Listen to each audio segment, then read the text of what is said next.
Hello friends, ಇವತ್ ನಾನು explain ಮಾಡ್ತಾ ಇರೋ ಸಿನಿಮಾ ಮೆಕ್ಯಾನಿಕ್ ರಾಕಿ ಅಂತ. ಆಕ್ಚುಲಿ ಈ ಸಿನಿಮಾ ಎಲ್ರೂ ನೋಡ್ಬೇಕಾದ ಸಿನಿಮಾ. ಜನಗಳನ್ನ ಯಾಮಾರಿಸಿ ಹೇಗೆಲ್ಲ ಸೈಬರ್ ಕ್ರೈಮ್ ಮಾಡ್ತಾರೆ ಅಂತ ತೋರಿಸ್ಕೊಟ್ಟಿರೋ ಸಿನಿಮಾ.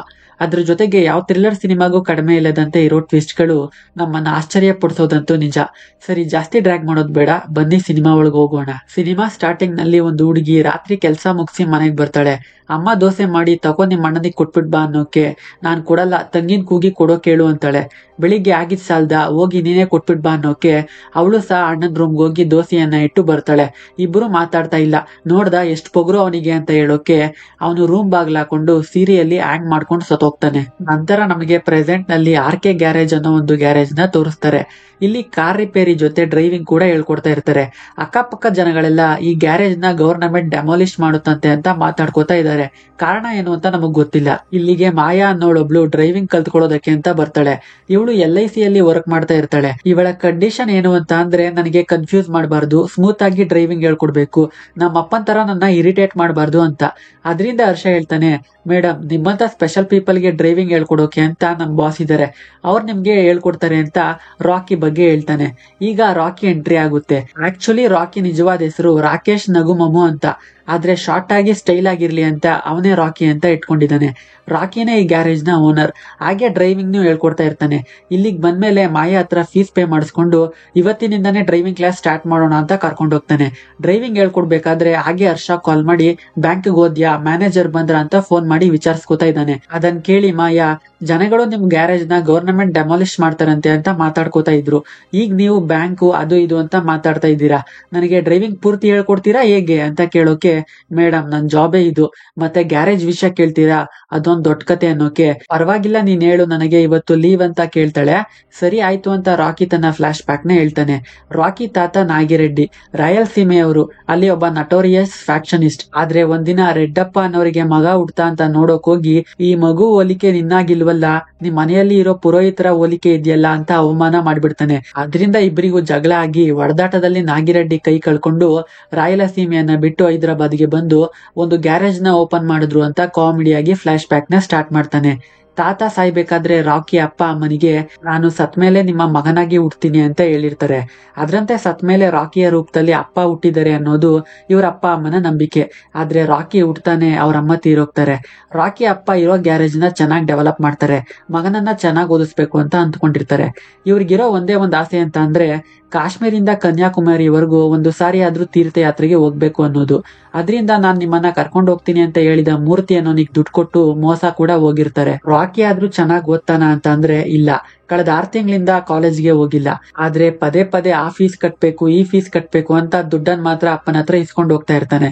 ರಾಕಿಗೆ ಶೇಖರ್ ಅನ್ನೋ ಒಬ್ಬ ಕ್ಲೋಸ್ ಫ್ರೆಂಡ್ ಇರ್ತಾನೆ. ಇವನ್ ತಂಗಿ ಹೆಸರು ಪ್ರಿಯಾ. ಇವಳಿಗೂ ನಮ್ ರಾಕಿಗೂ ಸೈಡ್ ನಲ್ಲಿ ಲವ್ ಬೇರೆ ಹೋಗ್ತಾ ಇದೆ. ಶೇಖರ್ ಒಬ್ಬ ಕ್ರಿಕೆಟ್ ಪ್ಲೇಯರ್. ಟೂರ್ನಮೆಂಟ್ಗೆ ಕ್ರಿಕೆಟ್ ಕಿಟ್ ಬೇಕು, ಆದ್ರೆ ತಗೊಳ್ಳೋದಕ್ಕೆ ದುಡ್ಡಿಲ್ಲ, ಮನೆಯವ್ರ ಹತ್ರ ಕೇಳೋಕಾಗಲ್ಲ. ಇದರಿಂದ ರಾಕಿ ಹತ್ರ ಬಂದು ಹೇಳ್ಕೊತಾನೆ. ಅದರಿಂದ ರಾಕಿ ಲೈಬ್ರರಿಗೆ ಹೋಗಿ ಅಲ್ಲಿರೋ ಬುಕ್ ನ ಕತ್ಕೊಂಡ್ ಬಂದು ಹೊರಗಡೆ ಮಾರಿಬಿಡೋಣ, ಆಗ ನಮಗ್ ದುಡ್ಡು ಸಿಗುತ್ತೆ ಅಂತ ಲೈಬ್ರರಿಗೆ ಬರ್ತಾರೆ. ಅಲ್ಲೊಬ್ರು ಪ್ರೊಫೆಸರ್ ಕ್ವಶನ್ ಪೇಪರ್ ಪ್ರಿಪೇರ್ ಮಾಡ್ತಾ ಇರ್ತಾರೆ. ಹೆಂಡತಿ ಫೋನ್ ಮಾಡಿದ್ಲು ಅಂತ ಪ್ರಿಪೇರ್ ಮಾಡಿದ ಕ್ವಶನ್ ಪೇಪರ್ ನ ಬುಕ್ ಒಳಗೆ ಇಟ್ಟು ಫೋನ್ ನಲ್ಲಿ ಮಾತಾಡ್ಬೇಕಾದ್ರೆ ಇವರು ಆ ಬುಕ್ ನು ಸೇರಿಸಿ ಕತ್ಕೊಂಡು ಹೊರಟೋಗ್ತಾರೆ. ಹೊರಗೆ ಪ್ರಿನ್ಸಿಪಲ್ ಬರೋದನ್ನ ನೋಡಿ ಅಲ್ಲೇ ಹಾಗೆ ನಿಂತ್ಕೊಂಡ್ ಬಿಡ್ತಾರೆ. ಆದ್ರೆ ಇವರ ದುರಾದೃಷ್ಟ ಅನ್ನೋ ಹಾಗೆ ಬ್ಯಾಗ್ ಒಳಗಿದ್ದ ಬುಕ್ಸ್ ಎಲ್ಲ ಬ್ಯಾಗ್ ಎರೆದು ಕೆಳಗ್ ಬೀಳೋಕೆ ಅಲ್ಲೇ ಹೋಗ್ತಾ ಇದ್ದ ಪ್ರಿನ್ಸಿಪಲ್ ಬುಕ್ ಒಳಗಿದ್ದ ಕ್ವಶನ್ ಪೇಪರ್ ನ ನೋಡಿ ಶೇಖರ್ ಕ್ವಶನ್ ಪೇಪರ್ ಕದಿದ್ದಾನೆ ಅಂತ ಸಸ್ಪೆಂಡ್ ಮಾಡ್ತಾರೆ. ಇದಕ್ಕೆಲ್ಲ ಕಾರಣ ರಾಕಿನೇ ಅಂತ ಪ್ರಿಯಾ ರಾಕಿ ಲವ್ ಬ್ರೇಕಪ್ ಆಗುತ್ತೆ. ರಾಕಿ ಅಪ್ಪ, ನೀನ್ ಇಷ್ಟ ದಿನ ಕಾಲೇಜ್ಗೆ ಹೋಗಿ ಓದ್ ಸಾಕು, ಇನ್ಮೇಲೆ ನೀನು ಕಾಲೇಜ್ಗೆ ಹೋಗೋದು ಬೇಡ, ಏನೂ ಬೇಡ, ಇಲ್ಲೇ ಗ್ಯಾರೇಜ್ ನಲ್ಲಿ ಕೆಲಸ ಮಾಡು, ಇಲ್ಲ ಅಂತ ಅಂದ್ರೆ ಮನೆ ಬಿಟ್ಟು ಹೋಗು ಅಂತ ಖಡಕ್ ಆಗಿ ವಾರ್ನಿಂಗ್ ಕೊಡ್ತಾರೆ. ಬೇರೆ ದಾರಿ ಇಲ್ಲದೆ ರಾಕಿ ಗ್ಯಾರೇಜ್ ನಲ್ಲಿ ಕೆಲಸ ಮಾಡೋಕ್ ಸ್ಟಾರ್ಟ್ ಮಾಡ್ತಾನೆ. ಹೋಗ್ತಾ ಹೋಗ್ತಾ ಡ್ರೈವಿಂಗ್ ಸ್ಕೂಲ್ ನ ಸ್ಟಾರ್ಟ್ ಮಾಡಿದ್ಮೇಲೆ ತನ್ನದೇ ಆದಂತ ಒಂದು ಕಾರ್ನ ರೆಡಿ ಮಾಡ್ಕೊಂಡು ಡ್ರೈವಿಂಗ್ ಹೇಳ್ಕೊಡೋದಕ್ಕೆ ಪ್ರಾರಂಭ ಮಾಡ್ತಾನೆ. ಲೈಫ್ ಸ್ಮೂತ್ ಆಗಿ ಹೋಗ್ತಾ ಇರುತ್ತೆ.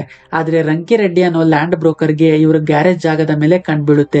ಆ ಜಾಗವನ್ನ ನಮಗ್ ಕೊಡ್ಸಿದ್ರೆ ನಿಮ್ಗೆ 25 ಲಕ್ಷ ಕೊಡ್ತೀವಿ ಅಂತ ಡೀಲ್ ಬಂದಿರುತ್ತೆ. ಅದರಿಂದ ತನ್ನ ಕಡೆಯವ್ರನ್ನ ಕಳಿಸಿ ಗ್ಯಾರೇಜ್ ಮಾರ್ಬಿಡಿ, ಈ ಜಾಗಕ್ಕೆ ಈಗ ಏನ್ ಡಿಮ್ಯಾಂಡ್ ಇದೆಯೋ ಅಷ್ಟು ದುಡ್ಡನ್ನ ಕೊಡ್ತೀವಿ ಅಂತ ಹೇಳಿ ಕಳಿಸ್ತಾನೆ. ಆದ್ರೆ ರಾಕಿ ಅಪ್ಪ ಒಪ್ಕೊಳ್ಳಲ್ಲ. ಥ್ರೆಟನ್ ಮಾಡಿ ಲ್ಯಾಂಡ್ ಪೇಪರ್ಗೆ ಸೈನ್ ಮಾಡಿಸ್ಕೊಳ್ಳೋಣ ಅಂತ ರೌಡಿಗಳನ್ನ ಕಳಿಸ್ತಾನೆ. ಆದ್ರೆ ರಾಕಿ ಅವರೆಲ್ಲರ ಕೈ ಕಾಲ್ ಮುರಿದು ಕಳಿಸ್ತಾನೆ. ಇದನ್ನ ಹೀಗೆ ಬಿಟ್ರೆ ಸರಿ ಬರಲ್ಲ, ಹೋಗಿ ಆ ರಂಕಿರೆಡ್ಡಿ ಹತ್ರನೇ ಮಾತಾಡಿ ನಾವು ನಮ್ ಗ್ಯಾರೇಜ್ ನ ಮಾರಲ್ಲ ಅಂತ ಹೇಳ್ಬೇಕು ಅಂತ ಅವ್ರ ಮನೆಗ್ ಬರ್ತಾನೆ. ರಂಕಿರೆಡ್ಡಿ ಅವರೇ, ನಿಮ್ಗೇನ್ ಕಡಿಮೆ, ಇಷ್ಟು ದೊಡ್ಡ ಮನೆ, ಅಷ್ಟೊಂದು ಜನ ಸೇವಕರು, ಬೇಕಾದಷ್ಟು ದುಡ್ಡು ಎಲ್ಲ ಇದೆ ಅಲ್ವಾ, ಆದ್ರೆ ನಮ್ಗೆ ಅಂತ ಇರೋದು ಅದೊಂದೇ, ಅದನ್ನ ನಾವು ಮಾರಲ್ಲ. ಇನ್ನೊಂದ್ ಸಾರಿ ನಿಮ್ ಜನಗಳನ್ನ ಕಳಿಸಿ ಧಮ್ಕಿ ಹಾಕೋದು ಎದುರಿಸೋದು ಮಾಡಿದ್ರೆ ಸುಮ್ನೆ ಇರಲ್ಲ ಅಂತ ವಾರ್ನಿಂಗ್ ಕೊಟ್ಟು ಬರ್ತಾನೆ. ನಿನಗೆ ನಿಜವಾಗ್ಲೂ ಬಾಯ್ ಜಾಸ್ತಿ, ಹೋಗಿ ಹೋಗಿ ಆ ರೌಡಿಯನ್ನ ಎದುರಾಕೊಳ್ಳೋದಾ? ಸರಿ, ಕಾಲೇಜ್ ಮುಗಿದ್ಮೇಲೆ ಪ್ರಿಯಾನ ಮೀಟ್ ಮಾಡ್ಲಿಲ್ವಾ ಅಂತ ಮಾಯಾ ಕೇಳೋಕೆ ಮತ್ತೆ ಮೀಟ್ ಮಾಡಿದ್ವಿ ಅಂತ ಫ್ಲಾಶ್ ಬ್ಯಾಕ್ ನ ಮುಂದುವರಿಸ್ತಾನೆ. ಪ್ರಿಯಾ ಕಾಲೇಜ್ ಮುಗಿಸಿ ಜಾಬ್ಗೆ ಟ್ರೈ ಮಾಡ್ತಾ ಇರ್ತಾಳೆ. ಇವಳ ಫ್ರೆಂಡ್ ತಾನು ವರ್ಕ್ ಮಾಡೋ ಕನ್ಸ್ಟ್ರಕ್ಷನ್ ಆಫೀಸ್ ನಲ್ಲಿ ಒಂದು ಜಾಬ್ ಖಾಲಿ ಇದೆ, ಇವತ್ತು ಬಂದು ಮ್ಯಾನೇಜರ್ ನ ಮೀಟ್ ಮಾಡು ಅಂತ ಅಂದಿರ್ತಾಳೆ. ಅದರಿಂದ ಇವಾಗ ಪ್ರಿಯಾ ಅಲ್ಲಿಗೆ ಹೋಗ್ತಾ ಇರೋದು. ಕ್ಯಾಬ್ ನಲ್ಲಿ ಹೋದ್ರೆ ದುಡ್ಡು ಜಾಸ್ತಿ ಅಂತ ಬಸ್ ನಲ್ಲಿ ಹೋಗ್ತಾ ಇದ್ದಾಳೆ. ಹೇಗೋ ಅಲ್ಲಿಗೆ ಹೋಗೋಕೆ ಮಧ್ಯಾಹ್ನ ಆಗೋಗುತ್ತೆ. ಮ್ಯಾನೇಜರ್, ಸರಿ ಆಯ್ತು, ನಾಳೆಯಿಂದ ಜಾಬ್ಗೆ ಜಾಯ್ನ್ ಆಗು, ಮತ್ತೆ ನಿನಗ್ ಡ್ರೈವಿಂಗ್ ಬರುತ್ತೆ ಅಲ್ವಾ, ನಾಳೆಯಿಂದ ನನ್ ಜೊತೆನೆ ನನ್ ಕಾರ್ನಲ್ಲೇ ಆಫೀಸ್ಗೆ ಬಾ, ನಾನು ನಿಮ್ಮನೆ ಹತ್ರನೇ ಇರೋದು, ನನಗೂ ಡ್ರೈವರ್ಗೆ ಸ್ಯಾಲ್ರಿ ಕೊಡೋದು ಉಳ್ಕೊಳ್ಳುತ್ತೆ ಅಂತ ಇದ್ದಾರೆ. ಹೇಳ್ಬೇಕಂತ ಅಂದ್ರೆ ಪ್ರಿಯಾ ಕೆಲ್ಸ ಸಿಕ್ಕಿರೋದೇ ನನಗೆ ಡ್ರೈವಿಂಗ್ ಬರುತ್ತೆ ಅಂತ ಹೇಳಿದ್ರಿಂದ. ಇವಾಗ ನನಗೆ ಡ್ರೈವಿಂಗ್ ಬರಲ್ಲ ಅಂತ ಅಂದ್ರೆ ಈ ಕೆಲಸ ಕೈ ಬಿಟ್ಟು ಹೊರಟೋಗುತ್ತೆ. ಸರಿ ಆಯ್ತು, ಒಂದ್ ವಾರದ ಒಳಗೆ ಹೇಗಾದ್ರೂ ಮಾಡಿ ಡ್ರೈವಿಂಗ್ ನ ಕಲ್ತ್ಕೊಂಡ್ ಬಿಡೋಣ, ನನಗೂ ಬಸ್ ಫೇರ್ ಉಳ್ಕೊಳ್ಳುತ್ತೆ ಅಂತ ಇರ್ಬೇಕಾದ್ರೆ RK ಡ್ರೈವಿಂಗ್ ಸ್ಕೂಲ್ ನಲ್ಲಿ 50% ಆಫರ್ ಇರೋದನ್ನ ನೋಡಿ ತಕ್ಷಣ ಜಾಯ್ನ್ ಆಗೋಕ್ ಹೋಗ್ತಾಳೆ. ನಾನು ಒಂದ್ ವಾರದೊಳಗೆ ಡ್ರೈವಿಂಗ್ ಕಲ್ತ್ಕೋಬೇಕು, ಮತ್ತೆ ನನಗೆ ಪಿಕಪ್ ಡ್ರಾಪ್ ಕೂಡ ಬೇಕು ಅಂತ ಫೀಸ್ ಪೇ ಮಾಡಿ ಜಾಯ್ನ್ ಆಗ್ತಾಳೆ. ಆದ್ರೆ ಈ ಡ್ರೈವಿಂಗ್ ಸ್ಕೂಲ್ ರಾಕಿದು ಅಂತ ಗೊತ್ತಿರಲ್ಲ. ಅವನ್ನ ನೋಡಿದ ತಕ್ಷಣ ನನ್ ದುಡ್ಡು ವಾಪಸ್ ಕೊಟ್ಬಿಡಿ, ನಾನ್ ಡ್ರೈವಿಂಗ್ ಕಲ್ತ್ಕೊಳ್ಳೋದು ಬೇಡ ಏನು ಬೇಡ ಅಂತ ಇದ್ದಾಳೆ. ಅದಕ್ ರಾಕಿ, ಪ್ರಿಯಾ ಯಾಕೀಗಾಡ್ತಾ ಇದ್ಯಾ, ಕೊಟ್ಟು ದುಡ್ಡನ್ನ ಮತ್ತೆ ಇಸ್ಕೊಂಡ್ರೆ ನಮ್ ಡ್ರೈವಿಂಗ್ ಸ್ಕೂಲ್ ರೆಪ್ಯುಟೇಷನ್ ಏನಾಗಬಾರ್ದು, ನನ್ನಿಂದ ನಿನಗೆ ಏನ್ ತೊಂದರೆನೂ ಆಗಲ್ಲ, ನೀನ್ ಹೇಳಿದ ಹಾಗೆ ಪಿಕಪ್ ಡ್ರಾಪ್ ಕೂಡ ನಾವು ಮಾಡೋಕೆ ರೆಡಿ ಅಂತ ಹೇಗೋ ಕನ್ವಿನ್ಸ್ ಮಾಡ್ತಾನೆ.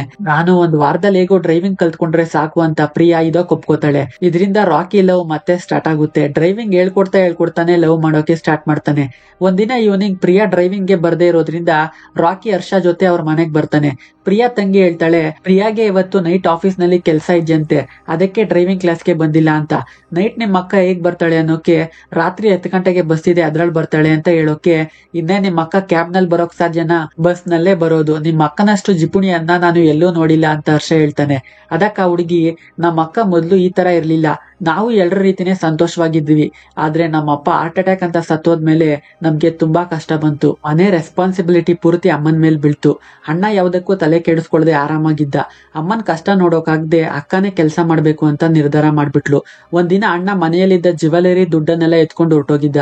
ಮನೆಗ್ ಬಂದ್ಮೇಲೆ ಅಕ್ಕ ಕೇಳಿದ್ಲು, ಬೀರುವಿನಲ್ಲಿಟ್ಟಿದ್ದ ಚಿನ್ನ ದುಡ್ಡನ್ನ ನೀನ್ ಎತ್ಕೊಂಡು ಹೋದ್ಯಾ ಅಂತ. ಅಣ್ಣ ಏನು ಮಾತಾಡ್ಲಿಲ್ಲ. ಯಾಕೆ ಎತ್ಕೊಂಡು ಹೋದೆ ಅನ್ನೋಕೆ, ಇನ್ನೊಂದ್ ವಾರದಲ್ಲಿ ಕೊಡ್ತೀನಿ ಅಂತ ಅಂದ. ಅದಕ್ಕೆ ನಮ್ಮ ಅಕ್ಕ ಕೋಪದಲ್ಲಿ ಅಣ್ಣನಿಗೆ ಒಡೆಯೋಕೆ ಕೈ ಎತ್ಬಿಟ್ಲು. ಅದನ್ನ ಅಣ್ಣ ಸಹಿಸ್ಕೊಳ್ಳಿಲ್ಲ ಅಂತ ಕಾಣಿಸುತ್ತೆ. ಅದ್ರಿಂದ ಅವತ್ ರಾತ್ರಿನೇ ನೇಣ ಹಾಕೊಂಡು ಸೂಸೈಡ್ ಮಾಡ್ಕೊಂಡು ಸತ್ತೋದ. ಅವತ್ತಿನಿಂದ ಅಕ್ಕ ಅಣ್ಣನ್ ಸಾವಿಗೆ ನಾನೇ ಕಾರಣ ಅಂತ ರಿಗ್ರೆಟ್ ಮಾಡ್ತಾ ಇದ್ದಾಳೆ. ಮನೆಯಲ್ಲಿ ಕಷ್ಟ ಅಂತ ತುಂಬಾ ಯೋಚನೆ ಮಾಡಿ ಖರ್ಚು ಮಾಡ್ತಾ ಇದ್ದಾಳೆ ಅಂತ ಪ್ರಿಯಾ ತಂಗಿ ಹೇಳ್ತಾಳೆ. ಇದನ್ನೆಲ್ಲ ಕೇಳಿದ ರಾಕಿ ತುಂಬಾ ಬೇಜಾರು ಮಾಡ್ಕೊಂಡ್ ಬಿಡ್ತಾನೆ. ಏನೋ ಮಾತಾಡದೆ ಅಲ್ಲಿಂದ ಹೊರಟೋಗ್ತಾನೆ. ಅವ್ನು ಹೋಗ್ಬೇಕಾದ್ರೆ ಆ ಕಡೆಯಿಂದ ಪ್ರಿಯಾ ಬರೋದನ್ನ ನೋಡ್ತಾನೆ, ಆದ್ರೂ ಹಾಗೆ ಹೊರಟೋಗ್ತಾನೆ. ನೆಕ್ಸ್ಟ್ ಡೇ ನಮ್ ಮನೆಗೆ ಯಾಕೆ ಬಂದಿದ್ದೆ ಅಂತ ಪ್ರಿಯಾ ಕೇಳೋಕೆ, ನನ್ ಫ್ರೆಂಡ್ ಮನೆ ಅಲ್ಲೇ ಪಕ್ಕದಲ್ಲಿತ್ತು ಅದಕ್ಕೆ ಬಂದಿದ್ದೆ ಅಂತ ಸುಳ್ಳು ಹೇಳ್ತಾನೆ. ಟ್ರಾಫಿಕ್ ನಲ್ಲಿ ಒಬ್ಬ ಭಿಕ್ಷುಕ ಭಿಕ್ಷೆ ಕೇಳೋಕೆ ಪ್ರಿಯಾ ಬ್ಯಾಗ್ ಓಪನ್ ಮಾಡಿ ಭಿಕ್ಷೆ ಹಾಕೋಕ್ ಹೋಗ್ತಾಳೆ. ಆದ್ರೆ ಅದೇ ಸಮಯಕ್ಕೆ ಒಬ್ಬ ಕಳ್ಳ ಅವಳ ಬ್ಯಾಗ್ ಕಿತ್ಕೊಂಡು ಬೈಕ್ ನಲ್ಲಿ ಎಸ್ಕೇಪ್ ಆಗ್ತಾನೆ. ರಾಕಿ ಬೇಗ ಗಾಡಿ ತೆಗಿ ಅವನನ್ನ ಇಟ್ಕೊಳ್ಳೋಣ ಅಂತ ಪ್ರಿಯಾ ಕೈಲಿ ಕಾರ್ನ ಸ್ಪೀಡ್ ಆಗಿ ಓಡಿಸೋಕೆ ದಾರಿ ಮಧ್ಯೆ ಒಂದಿಬ್ಬರ ಕಾರ್ಗೆ ಪ್ರಿಯಾ ಹೋಗಿ ಡ್ಯಾಶ್ ಮಾಡ್ತಾಳೆ. ಅವ್ರಿಗೆ ರಾಕಿನೇ ದುಡ್ಡು ಕೊಟ್ಟು ತನ್ನ ಗಾಡಿಗೂ ಡ್ಯಾಮೇಜ್ ಮಾಡ್ಕೊಂಡು ಹೇಗೋ ಚೇಸ್ ಮಾಡಿ ಅವನನ್ನ ಹಿಡ್ಕೊಂಡು ಬ್ಯಾಗ್ ನ ಕಿತ್ಕೋತಾನೆ. ಸರಿ, ಬ್ಯಾಗ್ ನಲ್ಲಿ ಏನಾದ್ರೂ ಬಂಗಾರನೋ ಇಲ್ಲ ಅವ್ರ ಅಪ್ಪನ ಮೆಮೊರೀಸ್ ಏನಾದ್ರೂ ಇರಬಹುದು ಅಂತ ಅಂದ್ಕೊಂಡ್ರೆ ಬರೀ 300 ರೂಪಾಯಿ ಇದೆ. ಅದಕ್ಕೋಸ್ಕರನ ಇಷ್ಟು ದೂರ ಗಾಡಿನ ಡ್ಯಾಮೇಜ್ ಮಾಡ್ಕೊಂಡು ಚೇಸ್ ಮಾಡ್ಕೊಂಡು ಬಂದಿದ್ದು ಬರೀ 300 ರೂಪಾಯಿಗೋಸ್ಕರನ ಅಂತ ತುಂಬಾ ಫೀಲ್ ಆಗ್ತಾನೆ. ಪ್ರಿಯಾ ಕೇಳ್ತಾಳೆ, ಕಾರ್ಗೆ ಇಷ್ಟೊಂದು ಡ್ಯಾಮೇಜ್ ಆಗಿದೆಯಲ್ಲ ಅಂತ. ಏನು ಪರವಾಗಿಲ್ಲ, ಚಿಕ್ಕ ಡ್ಯಾಮೇಜ್, ನಾನ್ ನೋಡ್ಕೋತೀನಿ ಅಂತ ಹೇಳ್ತಾನೆ. ಆದ್ರೆ ಆಫೀಸ್ಗೆ ಹೋದ್ಮೇಲೆ ಅವ್ರ ಬಾಸ್ ಕಾರ್ ಸ್ವಲ್ಪ ಡೆಂಟ್ ಆಗಿರುತ್ತೆ. ಬರೀ ಅಷ್ಟಕ್ಕೆ 5,000 ರೂಪಾಯಿ ಆಗುತ್ತೆ ಅಂತ ಪ್ರಿಯಾ ಗೊತ್ತಾಗುತ್ತೆ. ಅದ್ರಿಂದ ರಾಕಿ ಹತ್ರ, ನನ್ ಯಾಕೆ ಸುಳ್ಳು ಹೇಳ್ದೆ, ತಕೋ ನಿನ್ ಕಾರ್ ಡ್ಯಾಮೇಜ್ ಮಾಡಿದ ದುಡ್ಡು, ಇದು ಸಾಲಿಲ್ಲ ಅಂತ ಅಂದ್ರೆ ಬರೋ ಸ್ಯಾಲ್ರಿಯಲ್ಲಿ ತಿಂಗಳು ಕೊಡ್ತೀನಿ, ನೀನ್ ನನ್ಗೆ ಯಾಕೆ ಸುಳ್ಳು ಹೇಳ್ದೆ, ನನ್ ಕೈಲಿ ಕೊಡೋಕಾಗಲ್ಲ ಅಂತನಾ, ನೀನು ನನ್ನ ಜಿಪ್ಣಿ ಅಂತ ಅಂದ್ಕೊಂಡಿದ್ದೆ ಅಲ್ವಾ, ಅದಕ್ಕೆ ನೀನ್ ಡ್ರೈವಿಂಗ್ ಸ್ಕೂಲ್ ಸವಾಸವೇ ಬೇಡ ಅಂತ ಅವತ್ತು ನಾನು ಅಂದ್ಕೊಂಡಿದ್ದು. ನಿನ್ ಬಗ್ಗೆ ನನಗ್ ಚೆನ್ನಾಗ್ ಗೊತ್ತು, ಸಿಕ್ಕ ಅವಕಾಶವನ್ನ ಹೇಗ್ ಅಡ್ವಾಂಟೇಜ್ ಮಾಡ್ಕೋತ್ಯಾ ಅಂತ ಅನ್ನೋಕೆ ರಾಕಿ ಕಾರ್ನ ನಿಲ್ಸಿ ಪ್ರಿಯಾನ ಹೊರಗ್ ಕರೆದು ಹೇಳ್ತಾನೆ, ನೀನು ಎದುರುಗಡೆ ಇರೋರ್ ಮಾತನ್ನ ಕೇಳಲ್ಲ ಅಲ್ವಾ, ನೀನ್ ಏನ್ ಅಂದ್ಕೋತೀಯ ಅದನ್ನ ಮಾತಾಡೋದಷ್ಟೇ, ಬೇರೆಯವರು ಏನ್ ಅಂದ್ಕೋತಾರೋ ಅನ್ನೋದು ಏನೂ ಇಲ್ಲ. ಮೊದ್ಲು ನಿಮ್ ಅಣ್ಣನ್ ಸಾವಿಗೆ ನೀನೇ ಕಾರಣ ಅನ್ನೋದನ್ನ ಬಿಡು. ಅವನು ಈ ಜಗತ್ತನ್ನ ಎದುರಿಸೋಕೆ ಧೈರ್ಯ ಇಲ್ಲದೆ ಸುಸೈಡ್ ಮಾಡ್ಕೊಂಡ. ಇಲ್ಲಿ ಯಾರು ನಿಮ್ಮಮ್ಮ, ತಂಗಿ, ಅಕ್ಕಪಕ್ಕದ ಮನೆಯವ್ರು ಯಾರು ನಿನ್ನ ಆಗ್ ನೋಡ್ತಾ ಇಲ್ಲ. ಮೊದ್ಲು ತಲೆಯಲ್ಲಿರೋ ಬ್ಯಾಗೇಜ್ ನ ಕೆಳಗಿಳಿಸು. ಆಗ ನಿನಗೆ ಅರ್ಥ ಆಗುತ್ತೆ ನಾನು ಅಡ್ವಾಂಟೇಜ್ ತಗೋತಾ ಇದೀನೋ ಇಲ್ಲ ಲವ್ ಮಾಡ್ತಾ ಇದೀನೋ ಅಂತ ಕೇಳ್ತಾನೆ. ಆಗ ಪ್ರಿಯಾಗೆ ರಾಕಿ ಪ್ರೀತಿ ಅರ್ಥ ಆಗುತ್ತೆ. ಸ್ವಲ್ಪ ಸ್ವಲ್ಪನೇ ರಾಕಿನ ಮತ್ತೆ ಇಷ್ಟಪಡೋಕ್ ಸ್ಟಾರ್ಟ್ ಮಾಡ್ತಾಳೆ. ಅದೇ ಸಂತೋಷದಲ್ಲಿ ಅಪ್ಪ ತುಂಬಾ ದಿನಗಳಿಂದ ಕಾಶಿ ಕನ್ಯಾಕುಮಾರಿ ತೀರ್ಥಯಾತ್ರೆ ನೋಡ್ಬೇಕು ಅಂತ ಅಂದ್ಕೊಂಡಿದ್ದಾರೆ ಅಂತ ಒಂದು ಟೂರ್ಸ್ ಅಂಡ್ ಟ್ರಾವೆಲ್ಸ್ ಗೆ ಹೋಗಿ ಟಿಕೆಟ್ ಬುಕ್ ಮಾಡಿ ಆ ಟಿಕೆಟ್ ನ ತಂದು ಅಪ್ಪನ ಕೈಲಿಟ್ಟು, ಅಪ್ಪ ತುಂಬಾ ದಿನಗಳಿಂದ ಆಸೆ ಪಡ್ತಾ ಇದ್ದೆ ಅಲ್ವಾ, ತಗೋ ನೋಡು, ಎಲ್ಲ ಅವರೇ ನೋಡ್ಕೋತಾರಂತೆ, ಜೋಪಾನವಾಗಿ ಕರ್ಕೊಂಡ್ ಬರ್ತಾರಂತೆ, ನೀನು ಹೋಗ್ಬಾ, ಗ್ಯಾರೇಜ್ ನ ನಾನ್ ನೋಡ್ಕೋತೀನಿ ಅಂತ ಟಿಕೆಟ್ ತೋರ್ಸೋಕೆ ಅವರಪ್ಪ ರಾಮಕೃಷ್ಣನ್ಗೆ ತುಂಬಾ ಸಂತೋಷ ಆಗುತ್ತೆ. ಆದ್ರೆ ಅವ್ರ ಸಂತೋಷ ಅಲ್ಲಿಗೆ ಮುಗಿಯುತ್ತೆ ಅಂತ ಯಾರು ಅಂದ್ಕೊಂಡಿರಲ್ಲ. ಹೌದು, ರಾಮಕೃಷ್ಣ ಅವರು ಅದೇ ಸಂತೋಷದಲ್ಲಿ ಸತ್ತೋಗ್ತಾರೆ. ಅಪ್ಪ ಸತ್ತು ಸ್ವಲ್ಪ ದಿನ ಆದ್ಮೇಲೆ ಕೆಲವು ಆಫೀಸರ್ಸ್ ಬರ್ತಾರೆ. ಬಂದು ಗ್ಯಾರೇಜ್ ನಲ್ಲಿ ಇರೋರ್ನೆಲ್ಲ ಹೊರಗ್ ಕಳಿಸಿ ಗ್ಯಾರೇಜ್ ನ ಸೀಸ್ ಮಾಡ್ತಾರೆ. ಗವರ್ನಮೆಂಟ್ ಜಾಗವನ್ನ ಕಬ್ಜಾ ಮಾಡಿ ಗ್ಯಾರೇಜ್ ಕಟ್ಟಿದೀರಾ, ಎಷ್ಟೇ ನೋಟಿಸ್ ಕಳ್ಸಿದ್ರು ರಿಪ್ಲೈ ಇಲ್ಲ, ಕೋರ್ಟ್ಗೆ ಬರ್ತಾ ಇಲ್ಲ, ಅದಕ್ಕೆ ಸೀಸ್ ಮಾಡ್ತಾ ಇದೀವಿ ಅಂತ ಹೇಳ್ತಾರೆ. ಆದ್ರೆ ಇದ್ರ ಹಿಂದೆ ಇರೋದು land broker Rankireddy. Political influence ಇರೋ ಇವನೇ ಇದನ್ನೆಲ್ಲ ಮಾಡಿಸಿರೋದು. ರಾಕಿಗೆ ಅರ್ಥ ಆಗುತ್ತೆ ಇವನೇ ಈ ರೀತಿ ಮಾಡಿಸ್ತಾ ಇರೋದು ಅಂತ. ಅದರಿಂದ ಸರ್ ನನ್ನ ಕ್ಷಮಿಸ್ಬಿಡಿ, ನಾನು ಅವತ್ತು ಆ ರೀತಿ ನಿಮ್ ಜೊತೆ ಮಾತಾಡಬಾರ್ದಿತ್ತು. ನಮ್ಮಪ್ಪನ ನೆನಪಿನಲ್ಲಿರೋದು ಇದೊಂದೇ ಒಂದು ಗ್ಯಾರೇಜು, ಪ್ಲೀಸ್ ಬಿಟ್ಬಿಡಿ ಅಂತಾನೆ. ಅದಕ್ಕೆ ರಂಕಿರೆಡ್ಡಿ, ನನ್ಗೆ ಈ ಡೇಲ್ ನಲ್ಲಿ ಸಿಗೋದು 25 ಲಕ್ಷ, ನಿನ್ ಗ್ಯಾರೇಜ್ ನ ಬಿಟ್ಬಿಟ್ರೆ ನನಗೆ 25 ಲಕ್ಷ ಲಾಸ್ ಅನ್ನೋಕೆ, ಆ ದುಡ್ಡನ್ನ ನಾನ್ ಕೊಡ್ತೀನಿ, ನನ್ ಗ್ಯಾರೇಜ್ ನ ಬಿಟ್ಬಿಡಿ ಅಂತಾನೆ. ನಾನು ಆಲ್ರೆಡಿ ಒಬ್ರಿಗೆ ಮಾತು ಕೊಟ್ಟಿದ್ದೀನಿ, ಇವಾಗ ನಿನ್ ಜೊತೆ ಡೀಲ್ ಮಾಡ್ಕೊಂಡ್ರೆ ನಮ್ಮ ಲಾಯಲ್ಟಿ ಹಾಳಾಗುತ್ತೆ ಅಂತಾನೆ. ಕೊನೆಗೆ ರಾಕಿ, ನಾನ್ ನಿಮ್ಗೆ 50 ಲಕ್ಷ ಕೊಡ್ತೀನಿ ಅಂತ ಹೇಳ್ತಾನೆ. ದುಡ್ಡು ಜಾಸ್ತಿ ಆಗಿದ್ರಿಂದ ಸರಿ ಆಯ್ತು ಅಂತ ಒಪ್ಕೋತಾನೆ. ಇನ್ನು 10 ದಿನದಲ್ಲಿ ದುಡ್ಡು ಬರ್ಬೇಕು ಅಂತ ಹೇಳ್ತಾನೆ. ಅದರಿಂದ ರಾಕಿ ತನ್ನ ಗ್ಯಾರೇಜ್ ಪೇಪರ್ಸ್ ನ ತಗೊಂಡು ಲೋನ್ಗೋಸ್ಕರ ಬ್ಯಾಂಕ್ ಅಂತ ಅಲಿತಾ ಇದ್ದಾನೆ. ರಾಕಿ ಫ್ಲಾಶ್ ಬ್ಯಾಕ್ ಪೂರ್ತಿ ತಿಳ್ಕೊಂಡ ಮಾಯಾ ಬೇಜಾರ್ ಮಾಡ್ಕೋತಾಳೆ. ಇವತ್ತು ರಂಕಿರೆಡ್ಡಿ ಕೊಟ್ಟಿದ್ದ ಡೆಡ್ಲೈನ್ ನ ಕೊನೆಯ ದಿನ. ಹರ್ಷ ಫೋನ್ ಮಾಡಿ ಲೋನ್ ರಿಜೆಕ್ಟ್ ಆಯ್ತು ಅಂತ ಹೇಳ್ತಾನೆ. ತಕ್ಷಣ ರಾಕಿ, ಸಾರಿ ಮೇಡಮ್, ನನ್ಗೆ ಸ್ವಲ್ಪ ಕೆಲಸ ಇದೆ ಅಂತ ಮಾಯಾನ ಅಲ್ಲೇ ಬಿಟ್ಟು ಗ್ಯಾರೇಜ್ಗೆ ಹೋಗ್ತಾನೆ. ಆದ್ರೆ ಅವ್ನು ಹೋಗೋಕ್ಕಿಂತ ಮುಂಚೆನೆ ರಂಕಿರೆಡ್ಡಿ ಅಲ್ಲಿಗೆ ಬಂದಿದ್ದಾನೆ. ಗ್ಯಾರೇಜ್ ನ ಡೆಮಾಲಿಷ್ ಮಾಡ್ತಾ ಇದ್ದಾರೆ. ರಾಕಿ ಗಾಬರಿಯಲ್ಲಿ ಓಡ್ ಬಂದು, ಸರ್ ಗ್ಯಾರೇಜ್ಗೆ ಏನು ಮಾಡಬೇಡಿ ಸರ್, ನಾನು ಎಲ್ಲರ ಹತ್ರ ಕೇಳಿ ನೋಡಿದೆ, ಲೋನ್ ಕೂಡ ಅಪ್ಲೈ ಮಾಡಿದೆ, ಆದ್ರೆ ಎಲ್ಲೂ ದುಡ್ಡು ಸಿಗ್ಲಿಲ್ಲ ನನಗೆ. ನನ್ನ ಹತ್ರ ಈಗ 10 ಲಕ್ಷ ಇದೆ, ಅದನ್ನ ತಗೊಂಡು ಇನ್ನೊಂದ್ ಸ್ವಲ್ಪ ದಿನ ಟೈಮ್ ಕೊಡಿ, ನಾನು ಹೇಗಾದ್ರೂ ಮಾಡಿ ನಿಮ್ ದುಡ್ಡನ್ನ ಕೊಡ್ತೀನಿ ಅಂತಾನೆ. ಆದ್ರೆ ಅದಕ್ಕೆ ರಂಕಿರೆಡ್ಡಿ ಒಪ್ಕೊಳ್ಳಲ್ಲ. ಗ್ಯಾರೇಜ್ ಕಾಂಪೌಂಡ್, ನೇಮ್ ಬೋರ್ಡ್ ಎಲ್ಲ ಹೊಡೆದಾಕ್ಸ್ತಾನೆ. ಮಾಯಾ ಕಂಪ್ಯೂಟರ್ ನಲ್ಲಿ ಏನೋ ಚೆಕ್ ಮಾಡಿ ರಾಕಿಗೆ ಫೋನ್ ಮಾಡ್ತಾನೆ ಇದ್ದಾಳೆ. ಆದ್ರೆ ರಾಕಿ ಕಾಲ್ ಪಿಕ್ ಮಾಡ್ತಾ ಇಲ್ಲ. ಕೊನೆಗೊಂದ್ಸಾರಿ ಪಿಕ್ ಮಾಡ್ತಾನೆ. ಏನ್ ಮೇಡಮ್, ಯಾಕೆ ಬಿಟ್ಟು ಫೋನ್ ಮಾಡ್ತಾನೆ ಇದ್ದೀರಾ ಅನ್ನೋಕೆ, ರಾಕಿ, ನಾನ್ ಕೇಳಿದ್ದಕ್ಕೆ ಸರಿಯಾಗಿ ಉತ್ತರ ಕೊಡು, ನಿಮ್ಮ ಅಪ್ಪನ ಪೂರ್ತಿ ಹೆಸರು ನಗುಮಮು ರಾಮಕೃಷ್ಣನ ಅಂತ ಕೇಳ್ತಾಳೆ. ಅದಕ್ಕೆ ರಾಕಿ, ಹೌದು, ಅದಕ್ಕೇನ್ ಇವಾಗ ಅನ್ನೋಕೆ, ನಮ್ಗೆ ಇವತ್ ಬಂದ ಕ್ಲೈಮ್ಸ್ ನಲ್ಲಿ ನಿಮ್ಮ ಅಪ್ಪನ ಹೆಸರು ಕೂಡ ಇದೆ, ಅವ್ರ ಹೆಸರಿನಲ್ಲಿ 2 ಕೋಟಿ ಇನ್ಶೂರೆನ್ಸ್ ಇದೆ ಅಂತಾಳೆ. ಅದನ್ ಕೇಳಿ ರಾಕಿಗೆ ತುಂಬಾ ಸಂತೋಷ ಆಗುತ್ತೆ. ಮೇಡಮ್ ಒಂದ್ ನಿಮಿಷ, ಇನ್ನೊಂದ್ಸಾರಿ ನನ್ಗೆ ಹೇಳಿದ್ದನ್ನ ಹೇಳಿ ಅಂತ ರಂಕಿರೆಡ್ಡಿಗೆ ಅಪ್ಪನ ಹೆಸರಿನಲ್ಲಿ 2 ಕೋಟಿ ಇನ್ಶೂರೆನ್ಸ್ ಇರೋದನ್ನ ತಿಳಿಸ್ತಾನೆ. ನನಗೆ ಇನ್ನೊಂದ್ 10 ದಿನ ಟೈಮ್ ಕೊಡಿ, ನಿಮ್ ದುಡ್ಡು ಖಂಡಿತ ಬರುತ್ತೆ ಅಂತ ಹೇಳ್ತಾನೆ. 2 ಕೋಟಿ ಇನ್ಶೂರೆನ್ಸ್ ಮೇಲೆ ನಂಬಿಕೆ ಇಟ್ಟು ರಂಕಿರೆಡ್ಡಿ ಸುಮ್ನೆ ಅಲ್ಲಿಂದ ಹೋಗ್ತಾನೆ. ಸ್ವಲ್ಪ ಸಮಯದ ನಂತರ ಮಾಯಾನೇ ಗ್ಯಾರೇಜ್ ಬರ್ತಾಳೆ. ರಾಕಿ, ಥ್ಯಾಂಕ್ಸ್ ಮೇಡಮ್, ಸರಿಯಾದ ಸಮಯಕ್ಕೆ ನನಗ್ ಫೋನ್ ಮಾಡಿ ಕಾಪಾಡಿದ್ರಿ ಅನ್ನೋಕೆ, ರಾಕಿ, ನಿಮ್ಮ ಅಪ್ಪನ ಹೆಸರಿನಲ್ಲಿ 2 ಕೋಟಿ ಇನ್ಶೂರೆನ್ಸ್ ಇದೆ, ಆದ್ರೆ ನಾಮಿನಿ ಹೆಸರಿನಲ್ಲಿ ನಿನ್ನ ಹೆಸರಿಲ್ಲ ಅಂತ ಒಂದು ದೊಡ್ಡ ಶಾಕ್ ಕೊಡ್ತಾಳೆ. ರಾಕಿಗೆ ಏನು ಅರ್ಥನೇ ಆಗಲ್ಲ. ಇಬ್ರು ಒಂದು ಕಾಫಿ ಶಾಪ್ ಹೋಗಿ ಇದರ ಬಗ್ಗೆ ಡಿಸ್ಕಸ್ ಮಾಡ್ತಾರೆ. ಮಾಯಾ ಹೇಳ್ತಾಳೆ, ಇನ್ಶೂರೆನ್ಸ್ ನಲ್ಲಿ ನಾಮಿನಿ ಹೆಸರು ರಾಜೇಶ್ ಅಂತ ಇದೆ, ಇಲ್ಲಿ ನೋಡು ಇನ್ಶೂರೆನ್ಸ್ ಕಾಪಿ. ನಿಮ್ ರಿಲೇಟಿವ್ ನಲ್ಲಿ ಯಾರಾದ್ರೂ ರಾಜೇಶ್ ಅಂತ ಇದ್ದಾರಾ? ಇಲ್ಲ ಮೇಡಮ್. ಮತ್ತೆ ನಿಮ್ಮ ಅಪ್ಪನಿಗೆ ಏನಾದ್ರೂ ಸೆಕೆಂಡ್ ಸೆಟಪ್ ಇದ್ದು ಅವರಿಗೆ ಹುಟ್ಟಿದ ಮಗನ ಹೆಸರು ರಾಜೇಶ್ ಆಗಿರ್ಬೋದಾ? ಮೇಡಮ್, ಏನ್ ಮಾತಾಡ್ತಾ ಇದ್ದೀರಾ, ನಮ್ಮ ಅಪ್ಪನಿಗೆ ನನ್ನನ್ ಬೆಳೆಸೋದೇ ತುಂಬಾ ಕಷ್ಟ ಆಗಿತ್ತು, ಇದ್ರಲ್ಲಿ ಇನ್ನೊಂದ, ಅದೆಲ್ಲ ಸಾಧ್ಯನೇ ಇಲ್ಲ. ಹಾಗಾದ್ರೆ ಇದು ಸ್ಪೆಲ್ಲಿಂಗ್ ಮಿಸ್ಟೇಕ್ ಆಗಿರ್ಬೋದು.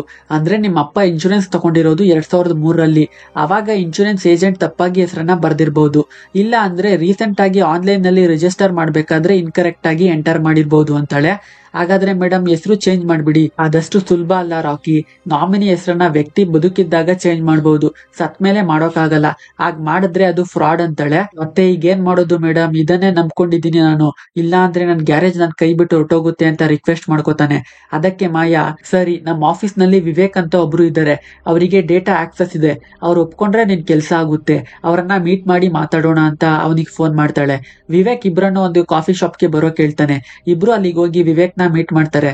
ವಿವೇಕ್ ವಿಷಯವನ್ನ ತಿಳ್ಕೊಂಡು, ನೋಡಿ ಹೆಸರನ್ನ ಚೇಂಜ್ ಮಾಡೋದು ತುಂಬಾ ಕಷ್ಟ, ಅದು ಫ್ರಾಡ್, ಅದ್ರಲ್ಲಿ ಬೇರೆ 2 ಕೋಟಿ ಇನ್ಶೂರೆನ್ಸ್ ಬಾಂಡ್, ಏನಾದ್ರೂ ಹೊರಗಡೆ ಗೊತ್ತಾದ್ರೆ ಜೈಲ್ಗೆ ಹೋಗ್ಬೇಕಾಗ್ ಬರುತ್ತೆ, ನನ್ ಕೈಯಲ್ಲಿ ಮಾಡೋಕ್ಕಾಗಲ್ಲ ಅನ್ನೋಕೆ ಮಾಯಾ ಲಾಸ್ಟ್ ಇಯರ್ ನಿನ್ ಫ್ರೆಂಡ್ ಹೀಗಾಗಿತ್ತು ಅಂತ ಅವನಿಗೆ ಹೆಲ್ಪ್ ಮಾಡ್ದೆ ಅಲ್ವಾ, ನೀನೇನಾದ್ರೂ ರಾಕಿಗೆ ಹೆಲ್ಪ್ ಮಾಡೋಕ್ ಆಗಲ್ಲ ಅಂದ್ರೆ ಆ ವಿಷಯವನ್ನ ನಾನು ಆಫೀಸ್ ನಲ್ಲಿ ಇರೋರ್ಗೆಲ್ಲ ಹೇಳ್ಬಿಡ್ತೀನಿ ಅಂತ ಹೇಳೋಕೆ, ಸರಿ ನಾನ್ ಟ್ರೈ ಮಾಡ್ತೀನಿ, ನಿಮ್ ತಂದೆ ಡೆತ್ ನ ಫೈಲ್ ಮಾಡಿದ್ದೀರಾ ಅಲ್ವಾ ಅಂತ ಕೇಳ್ತಾನೆ. ಇಲ್ಲ ಸರ್, ಇನ್ನೂ ಇಲ್ಲ. ನೋಡಿ, ನಿಮ್ಮ ಅಪ್ಪ ಸತ್ತು 25 ದಿನ ಆಯ್ತು ಅಂತ ಹೇಳ್ತಾ ಇದ್ದೀರಾ, 1 ತಿಂಗಳು ಒಳಗೆ ಡೆತ್ ಫೈಲ್ ಮಾಡ್ಲಿಲ್ಲ ಅಂತ ಅಂದ್ರೆ ಇನ್ಶೂರೆನ್ಸ್ ಕಂಪನಿಗೆ ಡೌಟ್ ಬರುತ್ತೆ, ಆಗ ನನ್ನ ಕೈಲಿ ಏನೂ ಮಾಡೋಕ್ಕಾಗಲ್ಲ. ಅದರಿಂದ ತಕ್ಷಣ ಇನ್ಶೂರೆನ್ಸ್ ನಲ್ಲಿರೋ ನೇಮ್ ಚೇಂಜ್ ಮಾಡ್ಬೇಕು, ಅದಕ್ಕೆ 5 ಲಕ್ಷ ಆಗುತ್ತೆ. ನಿಮ್ ಹೆಸರನ್ನ ಚೇಂಜ್ ಮಾಡ್ಬೇಕು ಅಂದ್ರೆ ಮ್ಯಾನೇಜರ್ಗೆ ನಾವು 5 ಲಕ್ಷ ಕೊಡ್ಬೇಕು, ಇಲ್ಲ ಅಂದ್ರೆ ಆಗಲ್ಲ ಅಂತಾನೆ. ಏನ್ ವಿವೇಕ್ 5 ಲಕ್ಷ ಅಂತ ಇದೆಯಾ, ಈಗ್ಲೇ ತಕ್ಷಣ ಬೇಕು ಅಂದ್ರೆ ಅವ್ನ್ ಎಲ್ಲಿಂದ ತರ್ತಾನೆ ಅಂತ ಕೇಳ್ತಾ ಇದ್ದಾಳೆ ಮಾಯಾ. ಬೇರೆ ದಾರಿ ಇಲ್ಲ ರಾಕಿಗೆ. ಸರಿ ಆಯ್ತು ಅಂತ ಒಪ್ಕೊಂಡು, ನೀವು ಆಗೋ ಕೆಲ್ಸ ನೋಡಿ, ಈವ್ನಿಂಗ್ ನಲ್ಲಿ ನಾನು 5 ಲಕ್ಷ ರೆಡಿ ಮಾಡಿ ತಂದು ಕೊಡ್ತೀನಿ ಅಂತ ಹೇಳಿ ಹೋಗ್ತಾನೆ. ಎಲ್ಲಾ ಕಡೆ ವಿಚಾರಿಸ್ತಾನೆ, ದುಡ್ಡೆಲ್ಲೂ ಸಿಗಲ್ಲ. ಈ ವಿಷಯ ತಿಳ್ಕೊಂಡು ಪ್ರಿಯಾ ತನ್ನ ಸೇವಿಂಗ್ ಅಮೌಂಟ್ ನ ತಂದು ರಾಕಿ ಕೊಡ್ತಾಳೆ, ಮೊದ್ಲು ಈ ಪ್ರಾಬ್ಲಮ್ ನ ಸಾಲ್ವ್ ಮಾಡ್ಕೋ ತಗೋ ಅಂತ. ಆ ದುಡ್ಡನ್ನ ತಂದು ವಿವೇಕ್ಗೆ ಕೊಡ್ತಾನೆ ರಾಕಿ. ಮಾರನೇ ದಿನ ರಾಕೇಶ್ ಅಂತ ನೇಮ್ ಚೇಂಜ್ ಆದ ಇನ್ಶೂರೆನ್ಸ್ ಬಾಂಡ್ ರೆಡಿ ಆಗುತ್ತೆ. ಅದನ್ನ ತಂದು ಮಾಯಾ ತೋರಿಸ್ತಾಳೆ. ಸದ್ಯ ನನ್ನ ಪ್ರಾಬ್ಲಮ್ ಎಲ್ಲ ಸಾಲ್ವ್ ಆಗುತ್ತೆ, ನನಗೆ 2 ಕೋಟಿ ಇನ್ಶೂರೆನ್ಸ್ ಬರುತ್ತೆ ಅಂತ ರಾಕಿ ತುಂಬಾ ಸಂತೋಷ ಪಡ್ತಾನೆ. ಆದ್ರೆ ಮಾಯಾಗೆ ಒಂದು ಕಾಲ್ ಬರುತ್ತೆ. ಅದನ್ನ ಕೇಳಿ ಮಾಯಾ ಗಾಬರಿಯಾಗಿ ಹೋಗ್ತಾಳೆ. ತಕ್ಷಣ ಮಾಯಾ ರಾಕಿ ಇಬ್ರು ಹೊರಟು ಒಂದು ಜಾಗಕ್ಕೆ ಬರ್ತಾರೆ. ಅಲ್ಲಿ ನೋಡಿದ್ರೆ ಒಬ್ಬ ಇನ್ಸ್ಪೆಕ್ಟರ್ ವಿವೇಕ್ಗೆ ಹೊಡೆದು ಕೂರಿಸಿದಾನೆ. ಈ ಇನ್ಸ್ಪೆಕ್ಟರ್ಗೆ ಇವರು ಇನ್ಶೂರೆನ್ಸ್ ನಲ್ಲಿ ನೇಮ್ ಚೇಂಜ್ ಮಾಡಿರೋ ವಿಷಯ ಗೊತ್ತಾಗೋಗಿದೆ. ಅದರಿಂದ ನೇಮ್ ಚೇಂಜ್ ಮಾಡಿದ ವಿವೇಕ್ ನ ಹಿಡ್ಕೊಂಡು ಇವ್ರಿಗೆ ಫೋನ್ ಮಾಡಿ ಬರೋ ಕೇಳಿದ್ದಾನೆ. ನೀವು ಮಾಡಿರೋದು ದೊಡ್ಡ ಫ್ರಾಡ್, ಇದರಿಂದ ನಿಮ್ 3 ಜನಕ್ಕೆ 7 ವರ್ಷ ಜೈಲ್ ಶಿಕ್ಷೆ ಆಗುತ್ತೆ ಅಂತ ಎದುರಿಸ್ತಾ ಇದ್ದಾನೆ. ಸರ್, ಅದು ನಿಜವಾಗ್ಲೂ ನಮ್ಮ ಅಪ್ಪನ ಇನ್ಶೂರೆನ್ಸ್ ಅಂತ ಎಷ್ಟೇ ಹೇಳಿದ್ರು ಇನ್ಸ್ಪೆಕ್ಟರ್ ಕೇಳಲ್ಲ. ಕೊನೆಗೆ ಇನ್ಸ್ಪೆಕ್ಟರ್ ಒಂದು ಡೀಲ್ ಮಾಡ್ಕೋತಾನೆ. ನನಗೆ ನಿಮ್ ಇನ್ಶೂರೆನ್ಸ್ ಅಮೌಂಟ್ ನಲ್ಲಿ 20% ಅಂದ್ರೆ 40 ಲಕ್ಷ ಬೇಕು ಅಂತ. ಸರ್, ನನ್ನ ಇನ್ಶೂರೆನ್ಸ್ ಅಮೌಂಟ್ ಬಂದ್ರೆ ಅದ್ರಲ್ಲಿ ಕೊಡ್ತೀನಿ ಅಂದ್ರು, ಅದೆಲ್ಲ ಆಗಲ್ಲ. ನಿನಗೆ ಇನ್ಶೂರೆನ್ಸ್ ಅಮೌಂಟ್ ಬಂದ್ಮೇಲೆ ಇದು ಫ್ರಾಡ್ ಅಂತ ಹೇಳೋಕೆ ಯಾವುದೇ ಎವಿಡೆನ್ಸ್ ಇರಲ್ಲ. ಅದರಿಂದ ನಾನು ನಿನಗೆ 7 ದಿನ ಟೈಮ್ ಕೊಡ್ತೀನಿ, ಅಷ್ಟರಲ್ಲಿ 40 ಲಕ್ಷ ಬರಬೇಕು, ಇಲ್ಲ ಅಂದ್ರೆ 7 ವರ್ಷ ಜೈಲ್ ಶಿಕ್ಷೆ ಅನುಭವಿಸ್ಬೇಕಾಗಿ ಬರುತ್ತೆ ಅನ್ನೋಕೆ. ಸರ್, ಇಲ್ಲಿ ನೋಡಿ, ನನ್ನ ಸ್ಯಾಲ್ರಿ ಅಕೌಂಟ್ಗೆ 20 ಲಕ್ಷ ಲೋನ್ ಬರುತ್ತೆ, ನಾನು ಅದನ್ನ ಅಪ್ಲೈ ಮಾಡಿ ನಿಮಗೆ ಕೊಡ್ತೀನಿ, ಇನ್ 20 ಲಕ್ಷ ರೆಡಿ ಮಾಡೋಕೆ ಟೈಮ್ ಕೊಡಿ ಅಂತ ಮಾಯಾ ಕೇಳ್ತಾಳೆ. ಮೇಡಮ್, ಇಲ್ಲಿಯವರೆಗೂ ನೀವು ನನಗೆ ತುಂಬಾ ಸಹಾಯ ಮಾಡಿದ್ದೀರಾ, ಇದು ಬೇಡ ಮೇಡಮ್ ಅನ್ನೋಕೆ, ಸುಮ್ನೆ ಇರು ರಾಕಿ, ಕಷ್ಟ ಬಂತು ಅಂತ ಅರ್ಧದಲ್ಲೇ ಬಿಟ್ಟು ಹೋಗೋಕೆ ಆಗುತ್ತಾ ಅಂತ ಹೇಳ್ತಾಳೆ. ಆದ್ರೆ ಇನ್ಸ್ಪೆಕ್ಟರ್ ಟೈಮ್ ಕೊಡೋಕೆ ಒಪ್ಕೋತಾ ಇಲ್ಲ.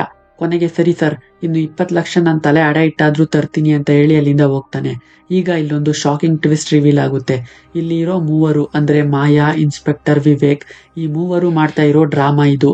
ಇವರು 3 ಜನ ಸ್ಕ್ಯಾಮರ್ಸ್, ಜನಗಳನ್ನ ಯಾಮಾರಿಸಿ ದುಡ್ಡು ಲೂಟಿ ಮಾಡೋರು ಅಂತ. ಅದು ಹೇಗೆ ಅಂದ್ರೆ, ರಾಕಿ ಅಪ್ಪ ಸತ್ತೋದ್ಮೇಲೆ ಇವರಿಗೆ ಡೆತ್ ಸರ್ಟಿಫಿಕೇಟ್ ಹೋಗಿರುತ್ತೆ. ಬಂದಿರೋ ಸರ್ಟಿಫಿಕೇಟ್ ನಲ್ಲಿ ರಾಕಿ ಒಬ್ಬ ಈಸಿ ಟಾರ್ಗೆಟ್ ಆಗಿರ್ತಾನೆ. ಅದರಿಂದ ಅವನ ಸ್ಟ್ರೆಂತ್, ವೀಕ್ನೆಸ್, ರೋಟೀನ್ ಎಲ್ಲ ತಿಳ್ಕೊಳ್ಳೋದಕ್ಕೆ 3 ರಾಕಿನ ಮಾನಿಟರ್ ಮಾಡ್ತಾರೆ. ಅದರಲ್ಲಿ ಅವರಿಗೆ ತಿಳಿದು ಬರೋದು, ಒಬ್ಬ ಲ್ಯಾಂಡ್ ಬ್ರೋಕರ್ಗೂ ರಾಕಿಗೂ ಜಗಳ ಆಗಿದೆ, ಅದರಿಂದ ಲೋನ್ಗೋಸ್ಕರ ಅವನು ಬ್ಯಾಂಕ್ ತಿರುಗ್ತಾ ಇದ್ದಾನೆ ಅಂತ. ನಂತರ ಇವರ ಪ್ಲಾನ್ ನ ಎಕ್ಸಿಕ್ಯೂಟ್ ಮಾಡ್ತಾರೆ. ಮಾಯಾ ರಾಕಿ ಡ್ರೈವಿಂಗ್ ಸ್ಕೂಲ್ಗೆ ಜಾಯ್ನ್ ಆಗ್ತಾಳೆ.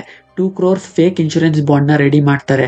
ರಾಕಿ ಲೋನ್ ರಿಜೆಕ್ಟ್ ಆದ್ಮೇಲೆ ರಂಕಿರೆಡ್ಡಿ ಗ್ಯಾರೇಜ್ ನ ಡೆಮಾಲಿಷ್ ಮಾಡ್ಬೇಕಾದ್ರೆ ಅದೇ ಸಮಯಕ್ಕೆ ನಿಮ್ಮ ಅಪ್ಪನ ಹೆಸರಿನಲ್ಲಿ 2 ಕೋಟಿ ಇನ್ಶೂರೆನ್ಸ್ ಇದೆ ಅಂತ ಅವನಿಗೆ ಆಸೆ ಹುಟ್ಟಿಸ್ತಾರೆ. ನಂತರ ಏನೇನೆಲ್ಲ ಮಾಡಿದ್ರು ಅಂತ ನಮಗೆ ಗೊತ್ತು. ಆದ್ರೆ ಪಾಪ ರಾಕಿ ಈಗ 20 ಲಕ್ಷಕ್ಕೆ ಎಲ್ಲಾ ಕಡೆ ಟ್ರೈ ಮಾಡ್ತಾ ಇದ್ದಾನೆ. ಕೊಟ್ಟಿದ್ದ 7 ದಿನಗಳಲ್ಲಿ ಇನ್ನು 2 ದಿನ ಮಾತ್ರ ಇದೆ.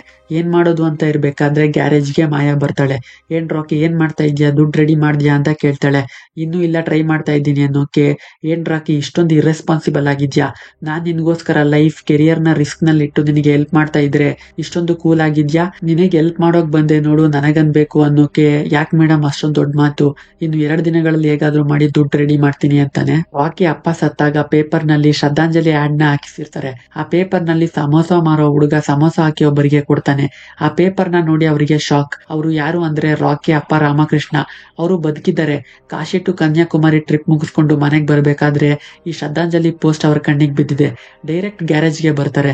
ಮಗನನ್ನ ನೋಡಿ, ಏನೋ ಇದು, ನಾನು ಬದುಕಿರ್ಬೇಕಾದ್ರೇನೆ ಸತ್ತೋಗಿದ್ದೀನಿ ಅಂತ ಫೋಟೋಗೆ ಹಾರ ಹಾಕಿದ್ಯಾ, ಪೇಪರ್ ನಲ್ಲಿ ನನ್ನ ಶ್ರದ್ಧಾಂಜಲಿ ಪೋಸ್ಟ್ ಇದೆ, ಏನಿದೆಲ್ಲ, ಯಾಕೀಗೆಲ್ಲ ಮಾಡಿದ್ಯಾ, ಇದೇನು ಡೆತ್ ಸರ್ಟಿಫಿಕೇಟ್, ಇನ್ಶೂರೆನ್ಸ್ ಪೇಪರ್ಸ್, ಇದೆಲ್ಲ ಏನು ಅಂತ ಕೋಪದಲ್ಲಿ ಕೇಳೋಕೆ ರಾಕಿ ಪ್ರಿಯಾನ ತೋರಿಸಿ ಒಂದು ಫ್ಲಾಶ್ ಬ್ಯಾಕ್ ನ ಹೇಳ್ತಾನೆ. ನನ್ನ ಫ್ರೆಂಡ್ ಶೇಖರ್ ಸುಸೈಡ್ ಮಾಡ್ಕೊಂಡು ಸಾಯೋಕೆ 3 ಜನ ಕಾರಣ. ಶೇಖರ್ ಅಪ್ಪ ಹಾರ್ಟ್ ಅಟ್ಯಾಕ್ ನಲ್ಲಿ ತೀರೋದ್ರು. ನಂತರ ಫ್ಯಾಮಿಲಿಗೋಸ್ಕರ ಕ್ರಿಕೆಟ್ ಕೆರಿಯರ್ ನ ಬಿಡಬೇಕಾದ ಸಿಚುವೇಶನ್ ಶೇಖರ್ದು. ಆಗ ಅವನಿಗೆ ಒಂದು ಫೋನ್ ಬಂತು. ನಾನು ಇನ್ಶೂರೆನ್ಸ್ ಕಂಪನಿಯಿಂದ ಫೋನ್ ಮಾಡ್ತಾ ಇದ್ದೀನಿ, ನಿಮ್ ತಂದೆ ಹೆಸರಿನಲ್ಲಿ 1 ಕೋಟಿ ಇನ್ಶೂರೆನ್ಸ್ ಇದೆ, ಡಾಕ್ಯುಮೆಂಟ್ಸ್ ನ ಕಳುಹಿಸ್ಕೊಡಿ ಅಂತ. ಅದನ್ನ ಕೇಳಿ ಈ ಇನ್ಶೂರೆನ್ಸ್ ದುಡ್ಡು ಬಂದ್ರೆ ನಮ್ ಫ್ಯಾಮಿಲಿ ಪ್ರಾಬ್ಲಮ್ಸ್ ಎಲ್ಲ ಮುಗಿಯುತ್ತೆ ಅಂತ ಆಸೆ ಪಟ್ಟು ಶೇಖರ್ ಡಾಕ್ಯುಮೆಂಟ್ಸ್ ನೆಲ್ಲ ಶೇರ್ ಮಾಡ್ದ. ಆದ್ರೆ ಒಂದಿನ ಇನ್ಶೂರೆನ್ಸ್ ನಲ್ಲಿ ನಾಮಿನಿಯಾದ ನಿಮ್ಮ ಅಮ್ಮನ ಹೆಸರು ಶಾರದಾ, ಆದ್ರೆ ರಾಧಾ ಅಂತ ಇದೆ ಅಂತ ಫೇಕ್ ಇನ್ಶೂರೆನ್ಸ್ ಡಾಕ್ಯುಮೆಂಟ್ ನ ತೋರಿಸಿದ್ರು. ಅದನ್ನ ಸರಿ ಮಾಡೋಕೆ 2 ಲಕ್ಷ ಬೇಕಾಗುತ್ತೆ ಅಂತ ಅಂದ್ರು. ಅದರಿಂದ ಶೇಖರ್ ಮನೆಯವರಿಗೆ ಹೇಳಿದ್ರೆ ಟೆನ್ಷನ್ ಆಗ್ತಾರೆ ಅಂತ ಎಲ್ಲಾ ಹುಡುಕಿ ಕಬೋರ್ಡ್ ನಲ್ಲಿ ಇಟ್ಟಿದ್ದ ದುಡ್ಡನ್ನ ತಗೊಂಡೋಗಿ ಅವ್ರ ಕೈ ಕೊಟ್ಟ. ನಂತರ ಈ ವಿಷಯ ಪೊಲೀಸ್ಗೆ ಗೊತ್ತಾಯ್ತು. ಅವರು ನಿಮ್ಮನ್ನೆಲ್ಲ ಅರೆಸ್ಟ್ ಮಾಡ್ತೀನಿ, 7 ವರ್ಷ ಜೈಲ್ ಶಿಕ್ಷೆ ಆಗುತ್ತೆ ಅಂತ ಬ್ಲಾಕ್ ಮೇಲ್ ಮಾಡಿದ್ರು. ಅದರಿಂದ ಶೇಖರ್ ಮನೆಯಲ್ಲಿದ್ದ ಜ್ಯುವೆಲರಿನ ತಗೊಂಡೋಗಿ ಅವ್ರ ಕೈ ಕೊಟ್ಟ. ಇನ್ನು 10 ದಿನಗಳಲ್ಲಿ ನಿನಗೆ ಇನ್ಶೂರೆನ್ಸ್ ದುಡ್ಡು ಬರುತ್ತೆ ಅಂದ್ರು. ಶೇಖರ್ 10 ದಿನ ಕಾಯ್ದ, ಆದ್ರೆ ಯಾವುದೇ ದುಡ್ಡು ಬರ್ಲಿಲ್ಲ. ಅವರಿಗೆ ಫೋನ್ ಮಾಡಿದ್ರೆ ಯಾರು ಫೋನ್ ಪಿಕ್ ಮಾಡ್ಲಿಲ್ಲ. ಶೇಖರ್ಗೆ ತಾನು ಮೋಸ ಹೋಗಿರೋ ವಿಷಯ ತಿಳಿದು ಬಂತು. ಅದರಿಂದ ಅವನು ಸುಸೈಡ್ ಮಾಡ್ಕೊಂಡು ಸತ್ತೋದ. ಈ ವಿಷಯ ಮಾಯಾಗೆ ಶೇಖರ್ ಮೇಲ್ ಚೆಕ್ ಮಾಡಿ ಅವನ ಫ್ರೆಂಡ್ ಹತ್ರ ಮಾತಾಡಿದ್ಮೇಲೆ ತಿಳಿದು ಬಂತು. ಇಲ್ಲ ಅಂದ್ರೆ ನಮ್ಗೆ ಯಾವತ್ತೂ ಗೊತ್ತಾಗ್ತಾನೆ ಇರ್ಲಿಲ್ಲ. ಪ್ರಿಯಾ ಇದ್ರ ಬಗ್ಗೆ ಕಂಪ್ಲೇಂಟ್ ಕೂಡ ಫೈಲ್ ಮಾಡಿದ್ಲು. ಇವಳು ನನಗೂ ಹೇಳಿರ್ಲಿಲ್ಲ. ಒಂದಿನ FIR ಕಾಪಿ ನೋಡಿ ಇದ್ರ ಬಗ್ಗೆ ನನಗ್ ಗೊತ್ತಾಯ್ತು. ಸ್ಟೇಷನ್ ಇನ್ಸ್ಪೆಕ್ಟರ್ ನನ್ ಫ್ರೆಂಡ್, ಅದರಿಂದ ಪ್ರಿಯಾನ ಕರ್ಕೊಂಡು ಹೋಗಿ ಅವನನ್ನ ಮೀಟ್ ಮಾಡ್ದೆ. ಅವನು ಈ ರೀತಿ ಡೈಲಿ ನಡೆಯುತ್ತಾ ಇರೋ ಸೈಬರ್ ಕ್ರೈಮ್ ಬಗ್ಗೆ ಎಕ್ಸ್ಪ್ಲೈನ್ ಮಾಡ್ದ. ಇಂಥವ್ರನ್ನ ಹಿಡಿಯೋದು ತುಂಬಾ ಕಷ್ಟ, ಇವರನ್ನ ಟ್ರೇಸ್ ಮಾಡೋಕ್ ಸಾಧ್ಯನೇ ಇಲ್ಲ. ಇವರನ್ನ ಸ್ಟ್ರಾಂಗ್ ಎವಿಡೆನ್ಸ್ ಜೊತೆ ರೆಡ್ ಹ್ಯಾಂಡ್ ಆಗಿ ಇಟ್ಕೋಬೇಕು ಅಷ್ಟೇ, ಅದನ್ನ ಬಿಟ್ರೆ ಬೇರೆ ದಾರಿ ಇಲ್ಲ ಅಂತಾನೆ. ಏನ್ ಮಾಡೋದು ಅಂತ ಯೋಚನೆ ಮಾಡ್ಬೇಕಾದ್ರೆ ರಾಕಿಗೆ ಒಂದು ಐಡಿಯಾ ಬರುತ್ತೆ. ಅವರನ್ನ ಟ್ರೇಸ್ ಮಾಡೋಕ್ ಆಗಲ್ಲ, ಆದ್ರೆ ಟ್ರ್ಯಾಕ್ ಮಾಡಬಹುದಲ್ವಾ ಅಂತ ತನ್ನ ಅಪ್ಪನ್ನ ತೀರ್ಥಯಾತ್ರೆಗೆ ಕಳಿಸಿ ತಾನೇ ಅಖಾಡಕ್ಕಿಳಿದು ಇನ್ವೆಸ್ಟಿಗೇಷನ್ ಮಾಡೋಕ್ ಪ್ರಾರಂಭ ಮಾಡ್ತಾನೆ. ಅವರು ನಿಮ್ಮ ಅಪ್ಪ ಸತ್ತೋದ್ಮೇಲೆನೆ ಶೇಖರ್ನ ಟ್ರ್ಯಾಕ್ ಮಾಡಿರೋದು. ಅವ್ರಿಗೆ ಹೇಗೆ ನಿಮ್ಮ ಅಪ್ಪ ಸತ್ತ ವಿಷಯ ಗೊತ್ತಾಯ್ತು ಅಂತ ಹುಡುಕ್ಬೇಕಾದ್ರೆ ಡೆತ್ ಸರ್ಟಿಫಿಕೇಟ್ ಇಶ್ಯೂ ಮಾಡೋ ಆಫೀಸ್ ನಲ್ಲಿರೋ ಒಬ್ಬ ಸ್ಟಾಫ್ ಮೂಲಕ ಅವರಿಗೆ ಡೆತ್ ಸರ್ಟಿಫಿಕೇಟ್ ಕಾಪಿ ಸಿಗ್ತಾ ಇದೆ ಅಂತ ಗೊತ್ತಾಗುತ್ತೆ. ಅವನನ್ನ ಹಿಡ್ಕೊಂಡು ಹೊಡೆದು ಪೊಲೀಸ್ ಸ್ಟೇಷನ್ಗೆ ಎಳ್ಕೊಂಡು ಹೋಗ್ತಾನೆ. ಇವನು ಅವರನ್ನ ನೋಡಿರಲ್ಲ, ಬರೀ ಸರ್ಟಿಫಿಕೇಟ್ಸ್ ಮೇಲ್ ಮಾಡ್ತಾನೆ. 1 ಕಾಪಿಗೆ 5,000 ಪೇ ಮಾಡ್ತಾ ಇರ್ತಾರೆ ಅಷ್ಟೇ. ಅದರಿಂದ ರಾಕಿ ಇವನಿಗೆ ಹೇಳ್ತಾನೆ, ನಮ್ಮ ಅಪ್ಪನ ಹೆಸರಿನಲ್ಲಿ ಫೇಕ್ ಡೆತ್ ಸರ್ಟಿಫಿಕೇಟ್ ನ ರೆಡಿ ಮಾಡಿ ಅವ್ರಿಗೆ ಕಳಿಸು, ಅವರು ನನ್ನ ಹತ್ರ ಬರ್ಬೇಕು. ನಡುವೆ ಏನಾದ್ರೂ ನಿನ್ ಬುದ್ಧಿ ತೋರಿಸಿದ್ರೆ ಲೈಫ್ ಲಾಂಗ್ ಜೈಲ್ ನಲ್ಲಿ ಇರ್ಬೇಕಾಗ್ ಬರುತ್ತೆ ಅಂತ. ಹಾಗೆ ಆ ವ್ಯಕ್ತಿ ರಾಕಿ ತಂದೆ ಫೇಕ್ ಡೆತ್ ಸರ್ಟಿಫಿಕೇಟ್ ನ 3 ಜನಕ್ಕೆ ಕಳಿಸ್ತಾನೆ. ಇವಾಗ ನಮ್ಮನ್ನ ರೋಡ್ ಗೆಳೆಯವರು ಯಾರಾದ್ರೂ ಬೇಕು ಅಂತ ರಂಕಿರೆಡ್ಡಿ ಹತ್ರ ಹೋಗ್ತಾನೆ. ಆಕ್ಚುಲಿ ರಾಕಿ ಮೊದಲನೇ ಸಾರಿ ಇವ್ರ ಮನೆಗ್ ಬಂದಿದ್ದಾಗ್ಲೇ ಇಬ್ರು ಕಾಂಪ್ರಮೈಸ್ ಆಗ್ಬಿಟ್ಟಿದ್ದಾರೆ. ಇಷ್ಟ ಬೇಗನೆ ಹೇಗೆ ಅಂದ್ರೆ ರಾಕಿ ನೋಡೋಕೆ ಅವ್ರ ತಾತನ ಹೋಲಿಕೆ. ಅದ್ರಿಂದ ನೀನು ನಾಗಿರೆಡ್ಡಿ ಮೊಮ್ಮಗನ ಅಂತ ಕೇಳ್ತಾನೆ. ಹೌದು ಅನ್ನೋಕೆ, ಅವತ್ತು ನಮ್ ತಂದೆ ನಿಮ್ ತಾತನ್ನ ಹುಡುಕೊಂಡು ಹೈದರಾಬಾದ್ಗೆ ಬಂದ್ರು. ನಿಮ್ ತಾತ ಸಿಗ್ಲಿಲ್ಲ, ಆದ್ರೆ ನಮ್ಗೆ ಇಲ್ಲಿ ಬದುಕೋಕೆ ಜೀವನ ಸಿಕ್ತು. ಇವತ್ತು ನಾವ್ ಹೀಗಿದೀವಿ ಅಂತ ಅಂದ್ರೆ ಅದಕ್ಕೆ ಕಾರಣ ನಿಮ್ ತಾತ. ಅದಕ್ಕೆ ನಾವು ನಿಮ್ ಫ್ಯಾಮಿಲಿಗೆ ಋಣಿಯಾಗಿದೀವಿ.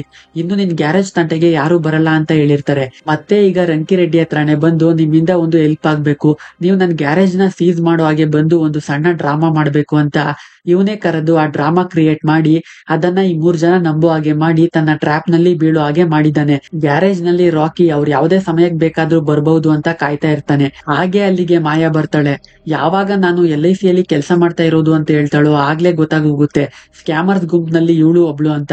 ನಂತರ ಗೇಮ್ ನ ಇವನ್ ಸ್ಟಾರ್ಟ್ ಮಾಡ್ತಾನೆ. ಆದ್ರೆ ನಂಬಲೆಗೆ ರಾಕಿ ಬಿದ್ದಿದ್ದಾನೆ ಅಂತ ಈ ಮೂವರು ಅಂದ್ಕೊಂಡಿದ್ದಾರೆ. ಇದೆಲ್ಲ ಹೇಳಿದ್ಮೇಲೆ ರಾಮಕೃಷ್ಣನ್ಗೆ ಅರ್ಥ ಆಗುತ್ತೆ ಅವರನ್ನ ರೆಡ್ ಹ್ಯಾಂಡ್ ಆಗಿ ಹಿಡಿಯೋಕೆ ರಾಕಿ ಈ ರೀತಿ ಮಾಡಿದಾನೆ ಅಂತ. ಅದೇ ಸಮಯಕ್ಕೆ ಮಾಯಾ ಅಲ್ಲಿಗೆ ಬರ್ತಾಳೆ. ನೀವ್ ಇಲ್ಲೇ ಇದ್ರೆ ಪ್ಲಾನ್ ಹಾಳಾಗೋಗುತ್ತೆ ಅಂತ ತಕ್ಷಣ ಪ್ರಿಯಾ ಮತ್ತು ಅಪ್ಪನ್ನ ಒಂದು ರೂಮ್ ಒಳಗ್ ಕಳಿಸ್ತಾನೆ.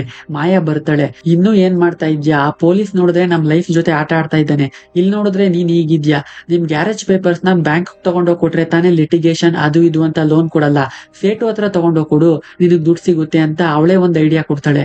ಹೌದಲ್ವಾ ಮೇಡಮ್, ನನಗೆ ಈ ಐಡಿಯಾನೇ ಬಂದಿರ್ಲಿಲ್ಲ, ಈಗ್ಲೇ ಹೋಗಿ ಆ ಕೆಲಸ ಮಾಡ್ತೀನಿ ಅಂತ ಹೇಳಿ ಅವಳನ್ನ ಕಳಿಸ್ತಾನೆ. ಮಾಯಾ ಹೋದ್ಮೇಲೆ ಪ್ರಿಯಾಗ್ ಹೇಳ್ತಾನೆ, ನೀನ್ ಅವಳ ಕಣ್ಣಿಗೆ ಕಾಣಿಸ್ಕೋಬೇಡ, ಕಾಣಿಸ್ಕೊಂಡ್ರೆ ಪ್ಲಾನ್ ಪೂರ್ತಿ ಹಾಳಾಗುತ್ತೆ. ಹಾಗೆ ಅಪ್ಪ ನೀವು ದಯವಿಟ್ಟು ಏನು ಮಾಡಬೇಡಿ, ನೀವಿಲ್ಲೇ ಗೋಡೆ ಮೇಲಿರೋ ಫೋಟೋ ಕ್ಯಾರೆಕ್ಟರ್ ಮಾಡಿದ್ರೆ ಸಾಕು ಅಂತ ಹೇಳಿ ಹರ್ಷಾಗ್ ಹೇಳ್ತಾನೆ, ನಾವ್ ನಾಳೆ ಅಂದ್ಕೊಂಡಿರೋ ಪ್ಲಾನ್ ನ ಇಂಪ್ಲಿಮೆಂಟ್ ಮಾಡ್ತಾ ಇದೀವಿ ಅಂತ ಇನ್ಸ್ಪೆಕ್ಟರ್ಗೆ ಹೇಳ್ಬಿಡು ಅಂತ. ದುಡ್ಡು ರೆಡಿ ಮಾಡಿ ಮಾಯಾಕ್ ಫೋನ್ ಮಾಡಿ ಬರೋಕ್ ಹೇಳ್ತಾನೆ. ಪೊಲೀಸ್ ರಾಕಿ ಹಿಂದೆನೆ ಫಾಲೋ ಆಗ್ತಾ ಇರ್ತಾರೆ. ಗ್ಯಾರೇಜ್ ನಲ್ಲಿದ್ದ ರಾಕಿ ಅಪ್ಪ ರಾಮಕೃಷ್ಣನ್ ತನಗ್ ತೀರ್ಥಯಾತ್ರೆಗೆ ಕಳಿಸ್ತೀನಿ ಅಂತ ಮೋಸ ಮಾಡಿದ್ದ ಮೂರ್ತಿನ ನೋಡ್ತಾರೆ. ಅವನನ್ನ ಇವತ್ ಬಿಡಬಾರ್ದು ಅಂತ ಅವನ ಹಿಂದೆನೆ ಹೋಗ್ತಾರೆ. ಆದ್ರೆ ಮಗ ಇಲ್ಲೇ ಇರಿ, ಎಲ್ಲಿಗೂ ಹೋಗ್ಬೇಡಿ ಅಂತ ಹೇಳಿದ್ದನ್ನ ಮರ್ತು ಬಿಡ್ತಾರೆ. ಮೂರ್ತಿ ಇವರನ್ನ ನೋಡಿ ದೆವ್ವ ಅಂತ ಓಡೋಗೋಕೆ ರಾಮಕೃಷ್ಣನ್ ಮೂರ್ತಿ ಹಿಂದೆನೆ ಅಟ್ಟಾಡ್ಸ್ಕೊಂಡು ಬರ್ತಾ ಇದ್ದಾರೆ. ನನಗ್ ಮೋಸ ಮಾಡ್ತ್ಯಾ ನಿಲ್ಲು ಅಂತ. ಮೊದಲು ಮಾಯಾ ಮತ್ತು ವಿವೇಕ್ ಇಬ್ರು ರಾಕಿ ಹೇಳಿದ ಹೋಟೆಲ್ಗೆ ಬರ್ತಾರೆ. ಸ್ವಲ್ಪ ಸಮಯದ ನಂತರ ಅವ್ರ ಜೊತೆ ಇದ್ದ ಇನ್ಸ್ಪೆಕ್ಟರ್ ಬರ್ತಾನೆ. ಇನ್ನೇನು ಎಲ್ರೂ ಸೇರಿ ಇವರನ್ನ ರೆಡ್ ಹ್ಯಾಂಡ್ ಆಗಿ ಇಟ್ಕೋಬೇಕು ಅನ್ನುವಾಗ ರಾಮಕೃಷ್ಣನ್ ಧ್ವನಿ ಮಾಯಾ ಕೇಳುತ್ತೆ. ಹಿಂದೆ ತಿರುಗಿ ನೋಡಿದ್ಮೇಲೆ ಅರ್ಥ ಆಗುತ್ತೆ ರಾಮಕೃಷ್ಣನ್ ಅವರು ಇನ್ನೂ ಬದುಕಿದ್ದಾರೆ, ಇದು ನಮ್ಮನ್ನ ಹಿಡಿಯೋಕೆ ಮಾಡಿರೋ ಟ್ರ್ಯಾಪ್ ಅಂತ. ಅದರಿಂದ ರಾಕಿ ಕಣ್ಣಿಗೆ ಸ್ಪ್ರೇ ಹೊಡೆದು ಕ್ಯಾಶ್ ಬ್ಯಾಗ್ ನ ಎತ್ಕೊಂಡು ಅಲ್ಲಿದ್ದ ಪೊಲೀಸ್ ಕೈಗೂ ಸಿಗದೆ ಮೂವರು ತಪ್ಪಿಸ್ಕೊಳ್ತಾರೆ. ರಾಕಿ ಅಪ್ಪನಿಗೆ ಹೇಳ್ತಾನೆ, ನಿನ್ಗೆ ಹೇಳಿದ್ದೆ ಅಲ್ವಾ ಗ್ಯಾರೇಜ್ ನಲ್ಲೇ ಇರೋಕೆ, ಇಲ್ಲಿಗೆ ಯಾಕೆ ಬಂದೆ, ದಾರಿ ಬಿಡು ಸರಿ ಅಂತ. ಅಲ್ಲಿಂದ ತನ್ನ ಕಾರ್ ನಲ್ಲಿ ಅವ್ರ ಹಿಂದೆನೆ ಚೇಸ್ ಮಾಡ್ಕೊಂಡು ಹೋಗ್ತಾನೆ. ಕೊನೆಗೂ ಬಿಡದೆ ರಾಕಿ ಅವರನ್ನ ಹಿಡ್ಕೋತಾನೆ. ಅದ್ರಲ್ಲಿ ಮಾಯಾ ಮತ್ತು ಇನ್ಸ್ಪೆಕ್ಟರ್ ಇಬ್ರು ತಪ್ಪಿಸ್ಕೊಂಡ್ ಬಿಡ್ತಾರೆ. ಬ್ಯಾಗ್ ಒಳಗಿದ್ದ ದುಡ್ಡೆಲ್ಲ ಕೆಳಕ್ ಚೆಲ್ಲೋಕೆ ರಾಕಿ ಹೇಳ್ತಾನೆ, ತಲೆ ಕೆಡಿಸ್ಕೋಬೇಡ, ಇದೆಲ್ಲ ನಿಮ್ ತರನೇ ಫೇಕ್ ಮನಿ ಅಂತ. ಓಡೋಗ್ತಾ ಇದ್ದ ಮಾಯಾ ಮತ್ತು ಇನ್ಸ್ಪೆಕ್ಟರ್ನು ಹಿಡ್ಕೊಂಡು ಪೊಲೀಸ್ ಒಪ್ಪಿಸ್ತಾನೆ. ಕಳೆದ 3 ವರ್ಷದಿಂದ ಸೈಬರ್ ಕ್ರೈಮ್ ಮಾಡ್ಕೊಂಡು ಬಂದಿದ್ದ ಈ ಮೂವರಿಗೆ 10 ವರ್ಷಗಳ ಕಾಲ ಜೈಲ್ ಶಿಕ್ಷೆ ಆಗುತ್ತೆ. ಇವರು ಇಲ್ಲಿಯವರೆಗೂ ದೋಚಿದ ಹಣವನ್ನ ರಿಕವರ್ ಮಾಡುವಂತೆ ಕೋರ್ಟ್ ಪೊಲೀಸ್ಗೆ ಆದೇಶ ಕೊಡುತ್ತೆ. ಮತ್ತೆ ಈ 3 ಜನರ ನಿಜವಾದ ಹೆಸರು ಚಂಟಿ, ಅಪ್ಸರಾ, ನಟರಾಜ್ ಅಂತ. ಈಗ ಇವರನ್ನ ಜೈಲಿಗೆ ಕರ್ಕೊಂಡು ಹೋಗ್ತಾ ಇದ್ದಾರೆ. ಅಲ್ಲಿಗೆ ರಾಕಿ ಬರ್ತಾನೆ. ಏನ್ ಪರ್ಫಾರ್ಮೆನ್ಸ್ ನಿಮ್ದೆಲ್ಲ, ಡೈರೆಕ್ಟ್ ಆಗಿ ಆಸ್ಕರ್ಗೆ ನಾಮಿನೇಟ್ ಮಾಡಬಹುದು ನಿಮ್ಮನ್ನ. ನಾಮಿನಿ ಅಂದಾಗ ನೆನಪಾಗ್ತಾ ಇದೆ, ನಿಮ್ಗೆಲ್ಲ ಇನ್ಶೂರೆನ್ಸ್ ಇದೆ ಅಲ್ವಾ, ನಾಳೆ ಹೆಲ್ತ್ ಪ್ರಾಬ್ಲಮ್ ಅದು ಇದು ಅಂತ ದೊಡ್ಡ ಪ್ರಾಬ್ಲಮ್ ಆಗೋಗುತ್ತೆ. ಬೇಕು ಅಂದ್ರೆ ನಾಮಿನಿಯಾಗಿ ನನ್ನ ಹೆಸರು ಕೊಡಿ. ಹೆಸರು ನೆನಪಿದೆ ಅಲ್ವಾ, ರಾಕೇಶ್ ನಗುಮಮು. ನನಗೆ ನಿಮ್ ಬಗ್ಗೆ ಎಲ್ಲ ಹೇಗ್ ಗೊತ್ತಾಯ್ತು ಅಂತ ಕನ್ಫ್ಯೂಷನ್ ಇದೆ ಅಲ್ವಾ ಅಂತ ಪ್ರಿಯಾನ ಕರ್ಕೊಂಡ್ ಬಂದು ತೋರಿಸ್ತಾನೆ. ಆಗ ಇವ್ರಿಗೆಲ್ಲ ಅರ್ಥ ಆಗುತ್ತೆ ನಾವ್ ಹೇಗೆ ಸಿಗಾಕೊಂಡ್ವಿ ಅಂತ. ಕೊನೆಗೆ ಮೂವರು ಜೈಲ್ಗೆ ಹೋಗ್ತಾರೆ. ರಾಕೇಶ್ ತನ್ನ ಫ್ರೆಂಡ್ ಸಾವಿಗೆ ನ್ಯಾಯ ಕೊಡಿಸ್ತಾನೆ. ಅಲ್ಲಿಗೆ ಸಿನಿಮಾ ಕೂಡ ಎಂಡ್ ಆಗುತ್ತೆ. ಇದೇ ರೀತಿ ಸಿನಿಮಾ ಎಕ್ಸ್ಪ್ಲನೇಷನ್ ಗೆ ನಮ್ಮ ಚಾನೆಲ್ ನ ಸಬ್ಸ್ಕ್ರೈಬ್ ಮಾಡ್ಕೊಳ್ಳೋದನ್ನ ಮರಿಬೇಡಿ. ಮತ್ತೆ ಇನ್ನೊಂದು ಸಿನಿಮಾ ಜೊತೆ ಸಿಗ್ತೀನಿ. ಅಲ್ಲಿಯವರೆಗೆ ಟೇಕ್ ಕೇರ್ ಅಂಡ್ ಬಾಯ್.